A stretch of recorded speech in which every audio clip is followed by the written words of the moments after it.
Today's video will cover various topics, including accurate grenade throwing, techniques for controlling and understanding recoil patterns, maximizing gadget usage, tactical repelling, recommended loadouts, and more. I developed a technique where I can throw grenades with my left arm, even though I'm right-handed. You just kind of punch and let go at the end. It is a lot more accurate than overhanding. Overhanding has never been accurate in this particular game. And keep in mind, you can bounce things off of objects. They're not going to bounce 100% because it's not a very bouncy object. They will ricochet in the general direction, though. To get familiar with it, just throw it up against the wall, catch it a few times. Also, you can disarm this whenever it is armed. If you arm it and drop it on the ground and pick it back up, you can see that it's disarmed. Keep in mind, you cannot cook the grenade, though. Once you release it from your hand, then it will cook. Get creative with your grenade ricochets. For me, I bounce them off of door frames, I'll bounce them off the walls. As soon as I hear enemy footsteps, I throw it in that general direction.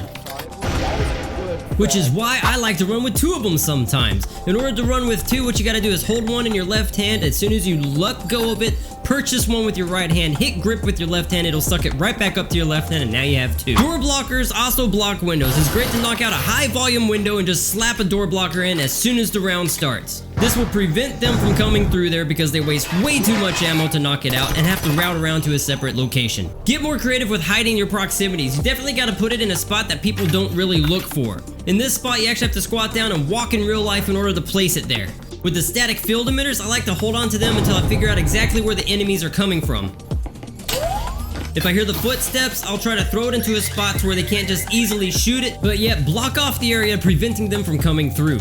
Even though it only takes 10 health to walk through it, it slows you way down to the point that you just don't even want to deal with it. Both of my teammates went over there and died. They still refused to walk through it. They ended up going all the way around.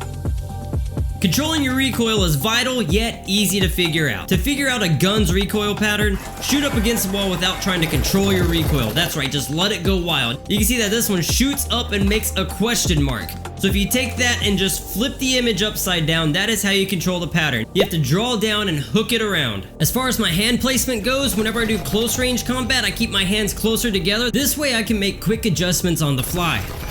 As you can see, when it comes to the distance, I tend to keep my arms farther apart, sometimes even rest the back controller on my chest just to keep my aim more stable. I do not use a gun stock nor the virtual gun stock, though those are some options in case you do have shaky hands. Repelling is more than just getting from point A to point B as the attackers.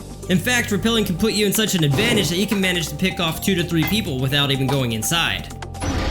So if you suspect people camping a window, I'd recommend finding an angle on that window distantly to catch them off guard.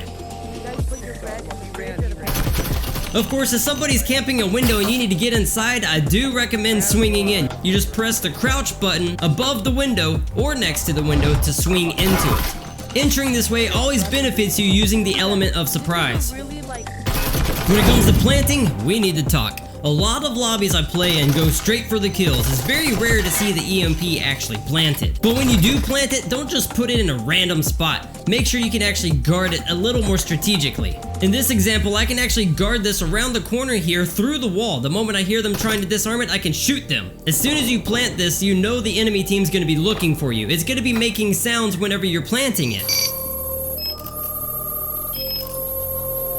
In this other example, I plant it right here and I can guard it from the boxes, and I can also guard behind me easily. Every time you plant, you do get extra credits and score on the scoreboard. There are a bunch of different spots you can plant and guard distantly, but I don't have the time to go over all of those. Just get real creative with it, try some things, see what works best for you. For pistol round, my loadouts are as follows. You always start with 900 credits. The health syringe is automatically 300 of those. I scoop up 2 grenades and stay with the basic Jesper, or I go with a cyclone and a red eye. When I use the pistols, I always grip with 2 hands to reduce that recoil. And again, like I stated, it would have been better for him to actually guard right here behind the table or possibly right up here by the computer. That way he could have guarded this doorway better and had that upper advantage. And if I was coming from the other way, he could have just backed away, forcing me to have to push forward, ultimately getting shot in the doorframe. Now when it comes to guns, everybody has their own loadouts, but for me, I always try to save up and go with the Vezin. I kid it completely out. If I have to, I will sacrifice in this order: extended mag, silencer, foregrip, but I always try to keep the sight. My budget loadout is the Omen, fully kitted without a sight. I can handle the iron sights on the Omen. I don't know why, they just work for me. Here's a look at the guns with all of the prices. If you're great with a semi-auto, do go with the Cadillo. The other 3 are automatic. When it comes to the SMGs, the Omen I feel is the most powerful. If you hit those headshots, people drop so fast. On the flip side, if you need more bullets, go with that RCP. When it comes to the shotguns, I don't know. I don't use any shotguns, but I have been smacked around with that Canut. If you want to see other videos like this, don't forget to drop it in the comments. I like to share what I do and what works for me, but I also like to share what others do, but might not work for me. I mean, some people are just ridiculously good, but sharing what they do and how they go about it might help others as well. Don't forget to like, subscribe if you haven't already, and I will see you guys next time. Peace out till then. Yes, the video was a 2-day process. There's a different shirt, and I had a haircut.